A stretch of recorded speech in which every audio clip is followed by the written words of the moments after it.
À Il Giardino, Deacon annonce à Bill et Justin qu'un tueur est toujours en liberté. Il veut savoir pourquoi il a perdu 2 amis et comment Tom et Hollis sont morts.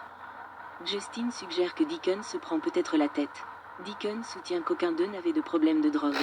Quelles sont les chances qu'ils en développent un et fassent une overdose la même semaine? C'était un meurtre. Deacon jure de faire toute la lumière sur cette affaire.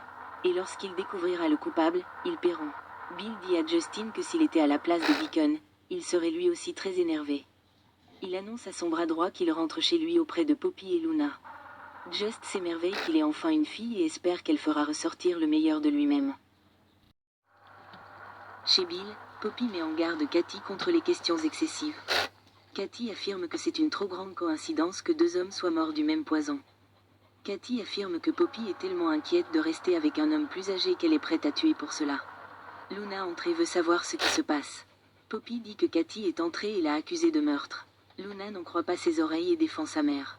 Lorsque Poppy affirme que Cathy pense avoir tué 2 hommes à Il Giardino, elle la défend encore plus. Luna lui demande de partir, mais pas avant d'avoir promis qu'elle allait découvrir la vérité. Luna est encore sous le choc de ce que Cathy a fait. Poppy dit à sa fille de ne pas penser à Cathy et de ne pas penser à ce qu'elle a dit. Luna demande si elle devrait s'inquiéter. Poppy se met sur la défensive et dit qu'elle ne devrait plus jamais en parler. Bill arrive et demande ce qui se passe. Bill veut savoir ce qui se passe. Luna dit qu'ils ont juste renoué des liens après tous ces changements. Elle mentionne qu'ils ont presque déménagé de leur appartement, qui doit être démoli. Poppy dit qu'elle ne veut jamais se retrouver sans une vraie famille. Elle aime tellement Bill pour tout, mais surtout parce qu'il est le père de Luna. Bill dit qu'il aime tellement cette nouvelle famille. Dans le bureau d'études de Forrester, RJ entre parce que Cathy l'a appelé. Elle lui demande ce qu'il sait de Poppy. Cathy dit qu'elle est curieuse à son sujet maintenant qu'ils ont emménagé et que son fils pourrait être là aussi. RJ dit que Luna reste chez lui la plupart du temps. Cathy ne s'inquiète pas pour Luna, mais elle sait que Poppy était en partie à l'origine de leur dispute il y a quelque temps. Elle a besoin de tout savoir. Cathy veut savoir ce qui se passe. RJ ne veut pas en parler. C'était vraiment terrible, admet-il. Il explique que Poppy a accidentellement drogué Luna et que ça a mal tourné pour eux.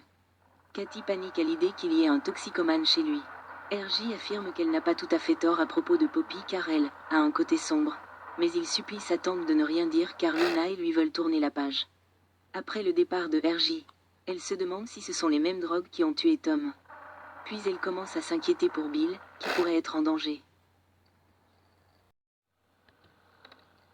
Dans les coulisses de Forrester, Zund rejoint Ridge, Brooke, Steffi, Finn et Hope pour la séance photo, la chambre de Brooke. Steffi chuchote à Finn qu'elle n'arrive toujours pas à croire que Brooke vienne à Monte-Carlo. Elle préférerait rester à la maison. De l'autre côté de la pièce, Hope chuchote à Brooke qu'elle n'arrive toujours pas à croire que Steffi aille à Monte-Carlo. Ça pourrait être une escapade romantique pour Ridge et Brooke, mais à 3, c'est trop. Brooke hoche la tête. La séance photo chez Forrester Création continue dans une nouvelle tenue. Cette fois, c'est pêche. Même Steffi sourit, mais elle dit à son père qu'il peut encore changer d'avis et ne pas mettre Brooke en avant. Hope demande son avis à Steffi. Steffi reconnaît qu'elle est superbe, mais elle ne pense pas que Brooke devrait être au premier plan. Hope n'arrive pas à croire que Steffi veuille encore faire le voyage et jouer les seconds rôles pendant le voyage romantique de Ridge et Brooke. La séance photo de mode continue dans une autre tenue. Brooke est magnifique. Ridge conseille à Steffi de ne pas être en retard pour l'avion. Elle confie à son père qu'il devrait s'inquiéter pour Brooke, qui fait ses bagages à la dernière minute. Hope veille sur sa mère, mais Brooke remarque qu'elle regarde Finn. Une fois la séance terminée, Ridge lui dit qu'elle était magnifique. Quand Brooke voit Hope, elle la met en garde contre le fait de regarder Finn comme elle est. C'est le mari de Steffi, rappelle-t-elle à sa fille.